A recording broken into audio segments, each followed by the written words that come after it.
My new Ebelskiver pan.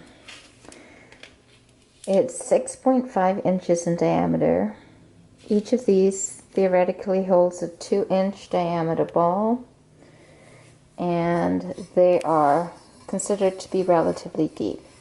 It's a cast iron pan, and from what I understand, it needs to be seasoned because the casting of the iron leaves a little bit of a rough edge, but over time this will get better.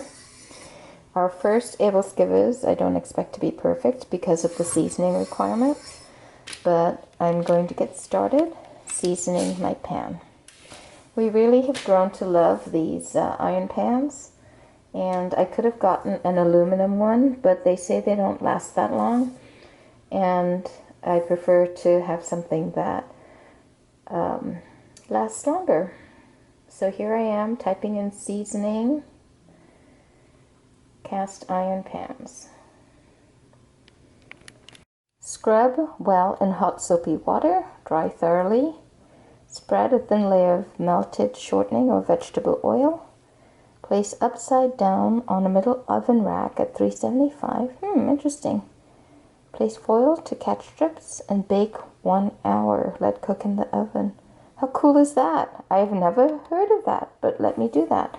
And then we also have to do that with this one, which is a cute little pan, but it's got some blotches apparently. And then we'll do it with that one just because. Heck, why not? It says to dry thoroughly, so I'm going to do that over the stove because I'm not a very good dryer. And then now we set it to 375 so that we can get the oven ready. Okay, there it is, heating up for the first time, and there that is, heating up. And then we'll bake it for an hour after we apply some vegetable oil. Okay, there's quite a bit of a metal smell that's coming off of the pan as I heat it up, but I'm hoping this seasoning will sort of seal it a bit. I might need to season it a few times. Okay, I poured the oil in, and I'm gonna sort of mix it up, and then put it in the oven so it can be seasoned.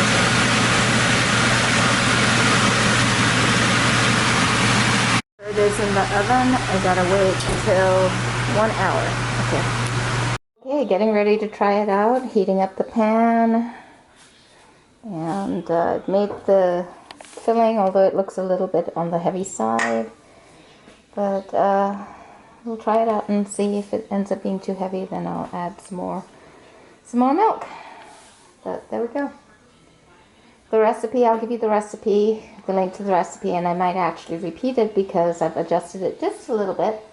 The adjustment was I used coconut oil instead, and coconut milk instead, and what else? Maybe something else, but for now, I guess that's it. Okay, so let us get ready to scoop. Scoop, scoop, scoop.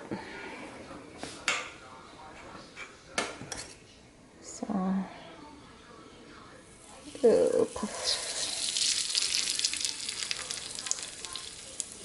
And I'm going to scoop them in. Scoop, scoop, scoop. And then toothpick turn. Might have to call the kid down to see if he wants to come check it out.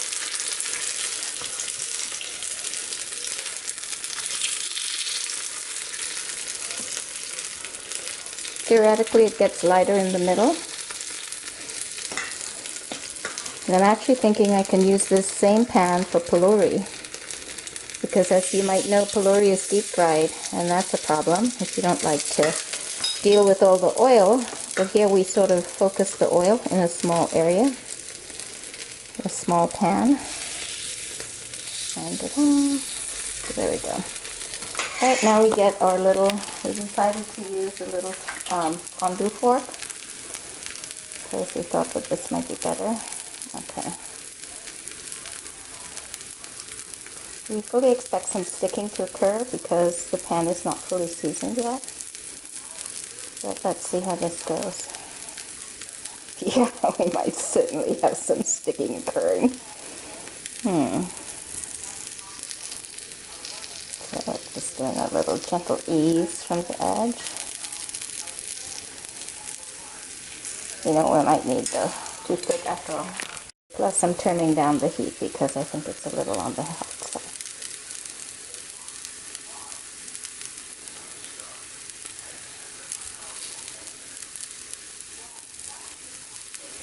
When I did this at the Orange County Fair, we just did a gentle turn, a gentle turn.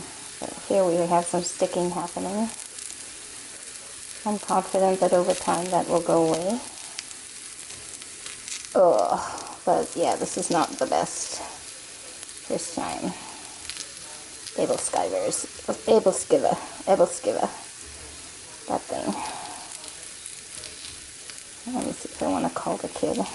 Oh my god, what a mess. What an utter mess.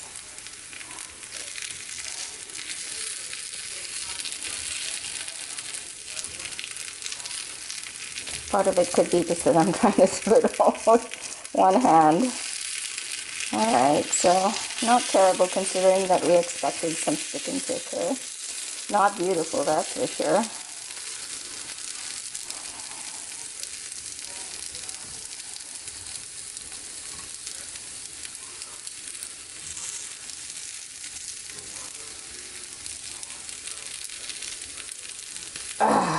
Cracky crack. Crickety crack.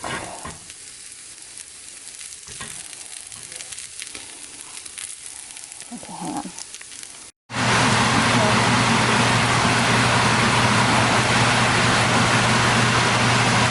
It doesn't look like it's ready yet. You're supposed to turn it as it cooks. You're supposed to wait until it browns, right? Until it's able to be... Yeah, but it's already. Did you use the binder? The flax egg? This recipe didn't call for it. I could, for the rest of it. Could be a lot of things. What I was reading was it said wait till it is like able to be pulled away. Yeah, but it's also the first time.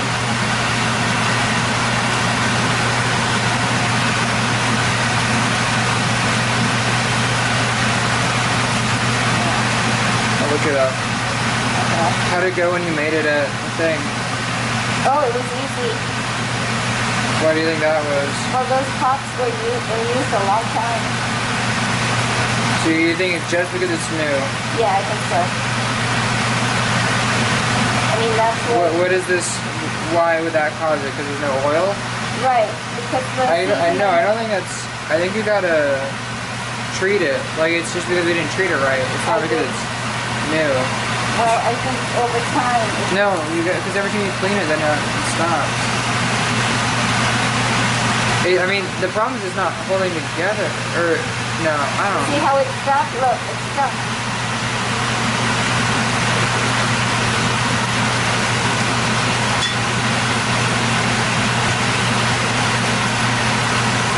You oiled it?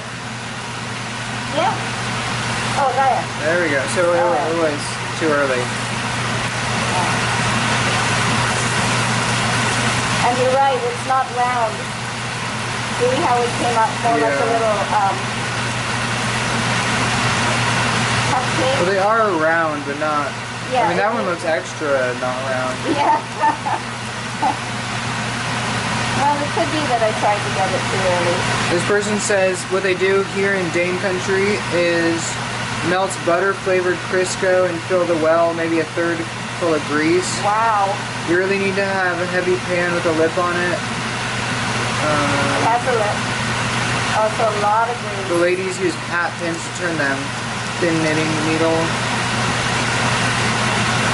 Yeah. Well, after this, we'll let it cool, wash it, and then maybe I'll re-season it again.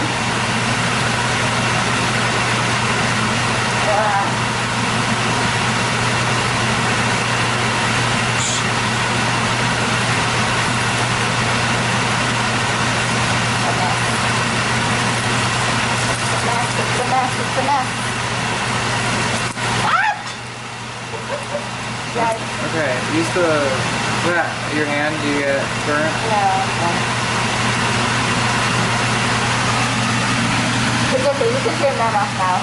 This is fancy. All right. This is version 1.